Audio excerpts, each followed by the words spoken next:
ബംഗ്ലാദേശിൽ അശാന്തി പുകഞ്ഞുകൊണ്ടേയിരിക്കുകയാണ്. ഇപ്പോൾ ഗോപാൽഗഞ്ചിൽ കഴിഞ്ഞ ദിവസം നാഷണൽ സിറ്റിസൺ പാർട്ടി അവർ നടത്തിയ ഒരു റാലിയിൽ അവാമി ലീഗുമായിട്ട് സംഘർഷം ഉണ്ടാകുന്നു. പിന്നീട് അത് വെടിവെപ്പിൽ കലാശിക്കുന്നു, കുറച്ച് പേര് കൊല്ലപ്പെടുന്നു. അപ്പം ബംഗ്ലാദേശിൽ ഇനി സമാധാനം ഉണ്ടാവില്ലേ? ഈ ഗോപാൽഗഞ്ച് സംഭവം ഇപ്പോൾ വല്ലാതെ പോഞ്ഞുകൊണ്ടിരിക്കുകയാണ് ബംഗ്ലാദേശ്. എന്താണെന്ന് വെച്ചാൽ ഗോപാൽഗഞ്ച് ഷെയ്ഖ് ഹസീനയുടെ മണ്ഡലമാണ്. അവർ മത്സരിക്കുന്ന സ്ഥലം, അവരുടെ സ്ഥലം മുജിബുർ റഹ്മാൻ്റെ വീടൊക്കെ ഇരുന്ന സ്ഥലമൊക്കെയാണ്. അപ്പോൾ മുജിബുർ റഹ്മാൻ്റെ ഒരു സ്മാരകം അവിടെയുണ്ട്. മുജിബുർ റഹ്മാനാണല്ലോ രാഷ്ട്രപിതാവ് ബംഗ്ലാദേശിൻ്റെ. ഇപ്പം ജിന്നയാണെന്ന് അവർ പറയുന്നുണ്ടെങ്കിലും.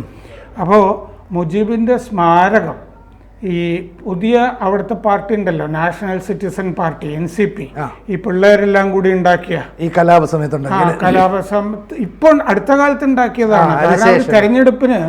തെരഞ്ഞെടുപ്പ് വരികയാണ്. അപ്പൊ തെരഞ്ഞെടുപ്പിന് പോകുമ്പോൾ അവർക്കൊരു പാർട്ടി ഉണ്ടായിരുന്നില്ല.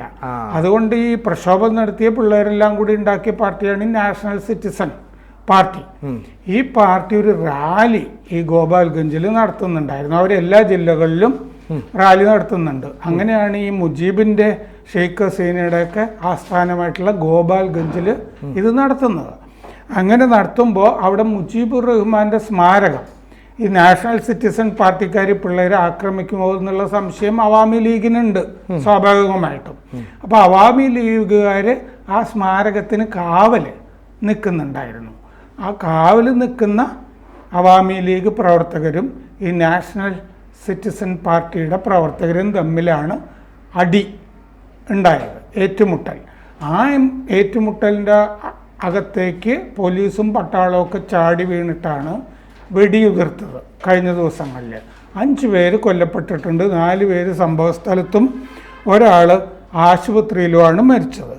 ദീപ്തോ സാവി 30 വയസ്സ്, റംസാൻ കാസി 17 വയസ്സ്, സൊഹേൽ റാണ 35 വയസ്സ്, ഇമോൺ താലൂക്ദാർ, രാംജൻ സിഗ്ദർ, ഇങ്ങനെ 5 പേരാണ് മരിച്ചിരിക്കുന്നത്. ഈ സിഗ്ദറാണ് ആശുപത്രിയിൽ മരിച്ചത്.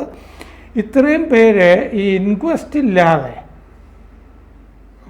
മറ്റേ ഫോറൻസിക് റിപ്പോർട്ട് ഒന്നുമില്ലാതെ ആണ് അടക്കിയിരിക്കുന്നത്, ഇവരുടെ സംസ്കാരം നടത്തിയിരിക്കുന്നത് എന്നും ആരോപണമുണ്ട്. അപ്പോൾ ഈ ഗോപാൽഗഞ്ചിൽ, ഈ ഹസീനയുടെ ജില്ലയായിട്ടുള്ള ഗോപാൽഗഞ്ചിൽ ഉൽപ്പൂരിലാണ് ഈ സംഭവങ്ങൾ നടന്നിരിക്കുന്നത്. നാഷണൽ സിറ്റിസൺ പാർട്ടിയുടെ മാർച്ച്, നാഷണൽ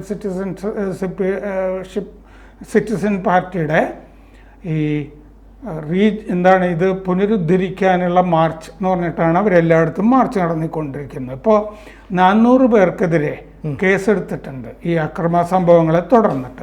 25 പേരെ അറസ്റ്റ് ചെയ്തിട്ടുണ്ട്. അപ്പോൾ അവാമി ലീഗ്, പിന്നെ ഈ അവാമി ലീഗിനെ നിരോധിച്ചിട്ടുണ്ട്. അവാമി ലീഗിൻ്റെ ഛാത്ര ലീഗ് എന്നൊക്കെ പറയുന്ന വിദ്യാർത്ഥി വിഭാഗമുണ്ട്. ആ വിദ്യാർത്ഥി വിഭാഗവും രംഗത്തുണ്ടായിരുന്നു. വിദ്യാർത്ഥി വിഭാഗം നിരോധിച്ച അവാമി ലീഗും വിദ്യാർത്ഥി വിഭാഗവും ഒക്കെ കൂടിയിട്ടാണ് ഈ പ്രകടനം അവിടെ നടത്തിയത് നാഷണൽ സിറ്റിസൺ പാർട്ടിക്കെതിരെ. Jilla Chhatra league president Newton Molla, general secretary Adavur Piyal എന്നിവരെ പ്രതികളാക്കിയിട്ട് ഈ പ്രതികളുടെ പട്ടികയിൽ അവരും ഉണ്ട്. അവാമി ലീഗിൻ്റെ വിദ്യാർത്ഥി വിഭാഗത്തിൻ്റെ പ്രസിഡന്റിനെ സെക്രട്ടറിയും ഒക്കെ പെടുത്തിയിട്ടുണ്ട്. അപ്പോൾ ജൂലൈ 16 ഈ അക്രമം അവിടെ പുറപ്പെടുന്നത്, നിരോധിച്ച അവാമി ലീഗും വിദ്യാർത്ഥി വിഭാഗവും കൂടിയിട്ട്. അപ്പോൾ പോലീസിനെയും ആക്രമിച്ചിട്ടുണ്ട്. അവിടെ പോലീസിൻ്റെ ഒരു വാഹനം കത്തിക്കുകയും ചെയ്തിട്ടുണ്ട്, കത്തിപ്പോയിട്ടുണ്ട്. അപ്പോൾ ഈ റാലിയിൽ നിന്നും മടങ്ങിയ NCPക്കാർ, നാഷണൽ സിറ്റിസൺ പാർട്ടിക്കാർ, ഛാത്ര ലീഗ് പ്രവർത്തകർ, അവർ തമ്മിലാണ് സംഘർഷം ആദ്യം ഉണ്ടാകുന്നത്. സംഘർഷത്തിന് ശേഷം, ആദ്യ സംഘർഷത്തിന് ശേഷം സംഘർഷങ്ങളുടെ പരമ്പര തന്നെ ഉണ്ടായി. നഗരം യുദ്ധക്കളമായി, ഗോപാൽഗഞ്ച് യുദ്ധക്കളമായി. പോലീസും പട്ടാളവും ഇവർക്ക് നേരെ വെടിയുതിർത്തു. ഇതാണ് അവിടെ സംഭവം ഉണ്ടായത്. അപ്പോൾ ഈ ഇത് നടന്നല്ലോ, അട്ടിമറി ഇവരുടെ വിദ്യാർത്ഥികളെല്ലാം ചേർന്നിട്ട് പ്രക്ഷോഭം തുടങ്ങിയില്ലേ? ആ പ്രക്ഷോഭത്തിന്റെ വാർഷികത്തോടനുബന്ധിച്ചു കൂടിയാണ് 1 വർഷമായി അല്ലേ ഈ റാലിയൊക്കെ നടത്തുന്നത്. അപ്പോൾ NCPയുടെ കോർഡിനേറ്റർ ഹസ്നത്ത് അബ്ദുള്ള പറഞ്ഞിട്ടുണ്ട്, ഈ ഛാത്ര ശിബിറും അവാമി ലീഗും കൂടി ആക്രമിച്ചപ്പോൾ ഞങ്ങൾ പോലീസ് സ്റ്റേഷനിൽ അഭയം തേടുകയായിരുന്നു എന്ന് പറഞ്ഞിട്ടുണ്ട്. ഇത് അവാമി ലീഗിൻ്റെ ഒരു കോട്ടയാണല്ലോ ഇത്. അവിടെ ചെന്നിട്ടാണ് ഈ പ്രശ്നം ഉണ്ടാക്കാൻ നോക്കിയത്. അപ്പോൾ 1971 മുജീബുർ റഹ്മാനെയും അന്ന് മുജീബുർ റഹ്മാന്റെ വീട്ടിലുണ്ടായിരുന്ന എല്ലാവരെയും കൂട്ടക്കൊല ചെയ്തു പട്ടാള അട്ടിമറിയുടെ ഭാഗമായിട്ട്. അപ്പോൾ ഗോപാൽഗഞ്ചിൽ തന്നെയാണ് മുജീബിനെയും ആ കുടുംബാംഗങ്ങളെയൊക്കെ അടക്കിയിരിക്കുന്നത്. അപ്പോൾ ജൂലൈ 1 ആണ് ഈ NCP ഫ്ലോട്ട് ചെയ്തത്, പാർട്ടി ഉണ്ടായത്. 1500ഓളം പോലീസ് കാര് രംഗത്തുണ്ടായിരുന്നു എന്നാണ് റിപ്പോർട്ടുകളിൽ കാണുന്നത്. 8 പേർക്ക് ശസ്ത്രക്രിയ ചെയ്തിട്ടുണ്ട് വെടിയുണ്ട നീക്കാൻ. അപ്പോൾ കുറേ പേരെ വെടിവെച്ചിട്ടുണ്ട് എന്തായാലും. അപ്പോൾ NCP നേതാക്കൾ മുജീബിൻ്റെ സ്മാരകത്തിന് പുറത്തെത്തിയപ്പോഴാണ് ഈ സംഘർഷം ഉണ്ടായത്. അതിന് അവാമി ലീഗ് പ്രവർത്തകർ കാവലിൽ നിൽക്കുന്നുണ്ടായിരുന്നു. അപ്പോൾ മെയ് 10 അവാമി ലീഗിനെ നിരോധിച്ചത്. ഛാത്ര ലീഗിനെ നേരത്തെ തന്നെ നിരോധിച്ചിട്ടുണ്ട്. അടുത്ത കൊല്ലം ഏപ്രിലിൽ തെരഞ്ഞെടുപ്പ് നടക്കുന്നതാണ് യൂനുസ് പറഞ്ഞിരിക്കുന്നത്. ഇപ്പോൾ ശരിക്കും പറഞ്ഞാൽ ഈ ബംഗ്ലാദേശിൽ ഈ ഷെയ്ഖ് ഹസീനയുടെ പാർട്ടി ഇനി നിലനിൽക്കരുതെന്ന് കൃത്യമായിട്ട് അജണ്ട ഈ പറയുന്ന നിലവിലുള്ള താൽക്കാലിക പ്രശ്നം ഉണ്ടല്ലോ. അപ്പോൾ അതിനു വേണ്ടിയിട്ട് ഓരോരോ സംഘടനകളെ ഇളക്കി പ്രശ്നം ഉണ്ടാക്കുന്നു. ഇപ്പോൾ ഈ പറയുന്ന ഗോപാൽഗഞ്ച് പോലെയുള്ള അവർക്ക് ഭൂരിപക്ഷമുള്ള മേഖലയിൽ പോലും പ്രശ്നമുണ്ടാക്കുന്നത് ഈ സർക്കാരിൻ്റെ കൂടെ ഒരു മൗനാനുവാദത്തോടെ ആയിരിക്കില്ലേ? അതാണല്ലോ കാരണം. എന്താണെന്ന് വെച്ചാൽ സർക്കാരിനും കൂടി യൂനുസും കൂടി ചിലപ്പോൾ പങ്കെടുക്കുന്ന ഒരു പാർട്ടിയായിരിക്കും ഇത്. National citizen party. അയാൾക്ക് തെരഞ്ഞെടുപ്പിൽ മത്സരിക്കണം തോന്നിയ വേറെ പാർട്ടിയൊന്നുമില്ലല്ലോ. കാരണം ബംഗ്ലാദേശ് നാഷണലിസ്റ്റ് പാർട്ടിയാണ് പ്രതിപക്ഷ പാർട്ടി എന്ന് പറയുന്നത്. അവർ കഴിഞ്ഞ തെരഞ്ഞെടുപ്പിൽ മത്സരിച്ചിരുന്നില്ല, ബംഗ്ലാദേശ് മറ്റേ ഖാലിദാസിയയുടെ.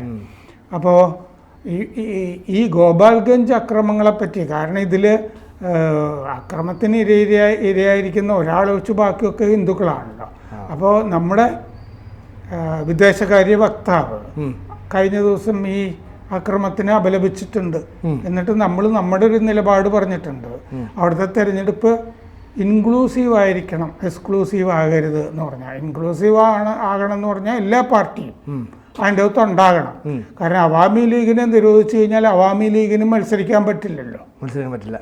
അപ്പോൾ അവാമി ലീഗും കൂടി അതിൻ്റെ ഭാഗമായിരിക്കണം എന്ന് നമ്മൾ നമ്മുടെ നിലപാട് ഇന്നലെ പറഞ്ഞിട്ടുണ്ട്.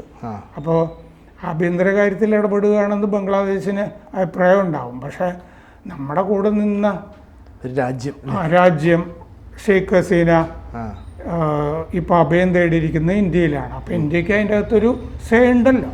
അപ്പോൾ ഇവിടെ ഇപ്പോൾ ഈ ഒരു സംഘർഷ സമാനമായ സാഹചര്യം ഉണ്ടാകുമ്പോൾ അവിടുത്തെ സൈന്യാധിപനെ വാക്കറുസ്സമാൻ നേരത്തെ തന്നെ പറഞ്ഞിട്ടുണ്ട്, ഏതെങ്കിലും കാരണവശാൽ സംഘർഷമോ അല്ലെങ്കിൽ രാജ്യത്തിന് വിരുദ്ധമായ പ്രവർത്തനങ്ങളോ ഉണ്ടായാൽ അന്ന് പട്ടാളം നിരത്തിലേക്ക് വരും എന്ന് പറഞ്ഞാൽ ഇനി ഇത്തരം പ്രശ്നമായിട്ട് ഈ പറയുന്ന നിലവിലെ പ്രധാനമന്ത്രി വരികയാണെങ്കിൽ ചിലപ്പോൾ പട്ടാളം ഇറങ്ങാനുള്ള സാധ്യതയും മുന്നിൽ കണ്ടുകൂടെ? അവർ തമ്മിൽ യൂനുസും ബക്കറുസ്സമാനും തമ്മിൽ സംഘർഷമുണ്ട്. കാരണം ബക്കറുസ്സമാൻ ഷെയ്ഖ് ഹസീനയുമായിട്ട് ബന്ധുത്വമുള്ള ഒരാളാണ്. അപ്പോൾ മാത്രമല്ല ഈ ഹസീന രാജിവെച്ചിട്ടില്ലല്ലോ. ഇല്ല, അവിടെ നിന്ന് പോകുമ്പോൾ നിലവിൽ പ്രധാനമന്ത്രിയാണ്. അതെ. അപ്പോൾ അതുകൊണ്ടും ആണ് അവിടെ ഈ ഉപദേശികളുടെ ഭരണം നടക്കുന്നത്. അതൊരു പ്രധാനമന്ത്രി എന്ന് പറഞ്ഞിട്ടൊരാളില്ലല്ലോ. ഇല്ല, അഡ്വൈസറാണല്ലോ. അഡ്വൈസറാണ്. അപ്പം നമ്മളുമായിട്ട് നല്ല ബന്ധം ഉണ്ടാക്കാം എന്ന് വിചാരിച്ചിട്ട് 1000 കിലോ മാമ്പഴം കൊടുത്തയച്ചു, ഹരിബംഗ മാമ്പഴം അയച്ചിരുന്നു. അതുപോലെ റിജക്ട് ചെയ്തില്ല. റിജക്ട് ചെയ്തില്ല. മാമ്പഴം നല്ല അറിയപ്പെടുന്ന മാമ്പഴമാണ്, വടക്കൻ ബംഗ്ലാദേശിലുണ്ടാകുന്നതാണ്. അത് മുമ്പ് ഷെയ്ഖ് ഹസീനയൊക്കെ അയച്ചിരുന്നതാണ് എല്ലാ കൊല്ലവും. അത് പ്രധാനമന്ത്രിയുടെ ഓഫീസിലും 1000 കിലോ എന്ന് പറഞ്ഞാൽ കുറേ ഉണ്ടല്ലോ.